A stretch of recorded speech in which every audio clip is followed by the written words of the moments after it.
اور برائی سے جب کوئی شخص نہیں روکتا اور مخلوق کے ڈر کی وجہ سے، لوگ کیا کہیں گے؟ کیونکہ روشن خیال بننا چاہتا نا، وسیع الظرف، جدھر کی ہوا چلی ادھر چل پڑا، جیسا ماحول ویسے بن گیا. اسی کو لوگ کہتے ہیں بڑا وسیع الظرف ہے، جیسا ماحول ویسے بن پڑے. فرمایا مخلوق کے خوف کی وجہ سے جس نے گناہ سے نہیں روکا، اللہ کیا سزا دے گا؟ نزیت منہ الطاعہ، اس کی بات ماننے والے بھی اس کی بات کا ماننا، یہ دولت اس سے لے لی جائے گی. اور نتیجہ کیا نکلے گا؟ وَلَوْ أَمَرَ وَلَدَهُ، اگر بیٹے کو بھی کہے گا یا اپنے ماتحتوں سے بھی کہے گا، وہ بھی اس کے حکم کو ایسے ہی ہلکا سا لیں گے جیسے اس نے اللہ کے حکم کو ہلکا لیا. جیسے اس کے دل میں اللہ کے حکم کی اس کی کوئی عظمت نہیں ہے نا، کوئی احترام نہیں ہے، تو پھر اس کی اولاد میں اور اس کے ماتحتوں میں اس کے حکم کی بھی کوئی اہمیت نہیں رہے گی.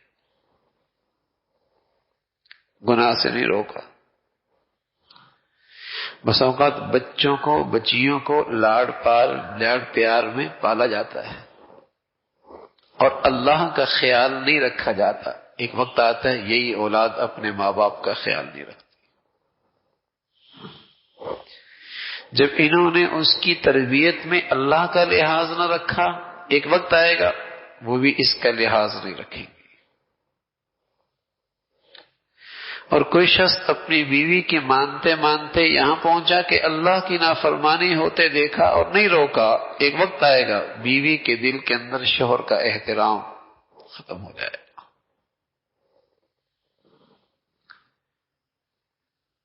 شوہر کو نافرمانی میں دیکھا اور اس کا دل نہیں دکھتا، اس کی لیے کوئی تدبیر نہیں کرتی، ایک وقت آئے گا شوہر کا دل بیوی کے احترام سے خالی ہو جائے گا.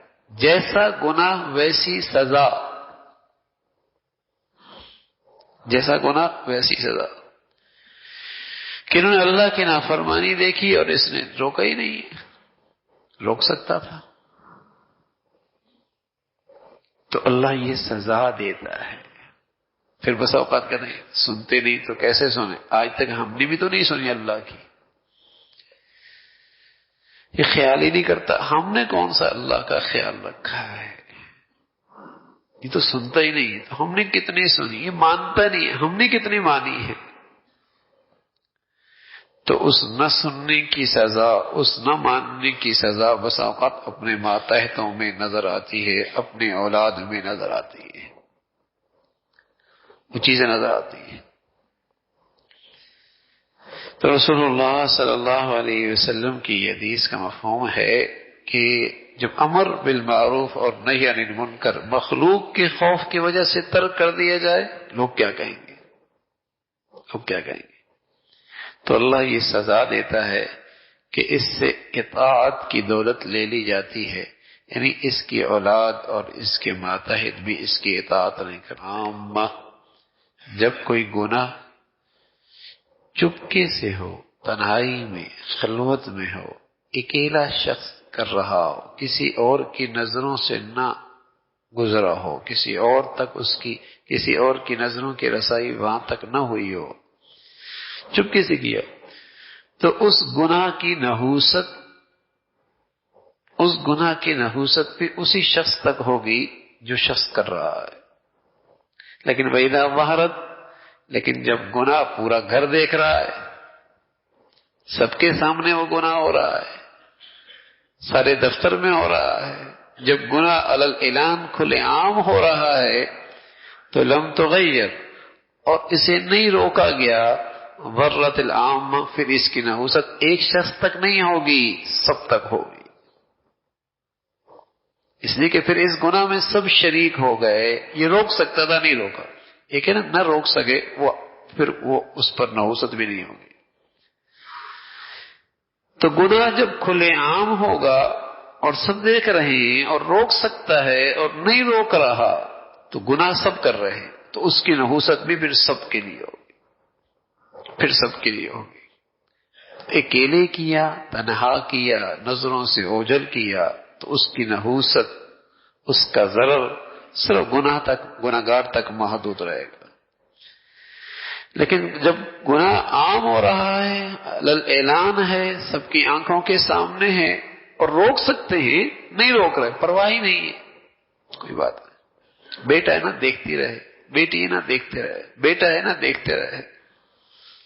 اعلان جب گناہ ہو رہا ہے تو فرمایا ضرت العامہ، پھر اس کی نحوست اور اس کا ضرر بھی عام ہوگا.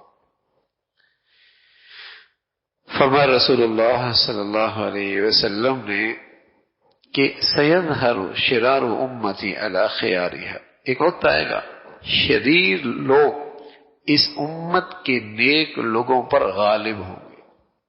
ایک وقت آئے گا شریر لوگ، بدکار، نافرمان اللہ کے نیک بندوں پر غالب ہوں گے. حتی یستخفی المؤمن فیہم، ان میں مومن یوں چھپے گا کما یستخفی المنافق فینا اليوم، جیسے آج ہمارے درمیان منافق چھپتا پھرتا ہے.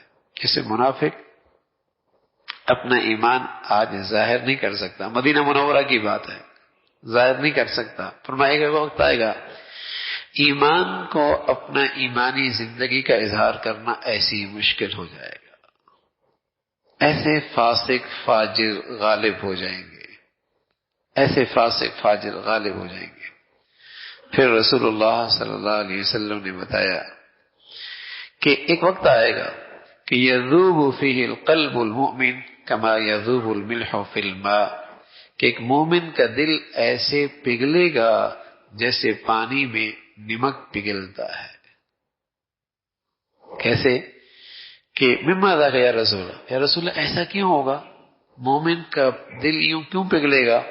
فرمایا فیما یرا من المنکر لا یستطیع تغییرہ، اللہ کی نافرمانی دیکھے گا لیکن اسے نافرمانی روکنے کی طاقت نہیں رہے گی، اندر ہی اندر روئے گا، پگھلے گا، تکلیف ہوگی، ہاں کہ گناہ ہو رہا ہے اللہ کی.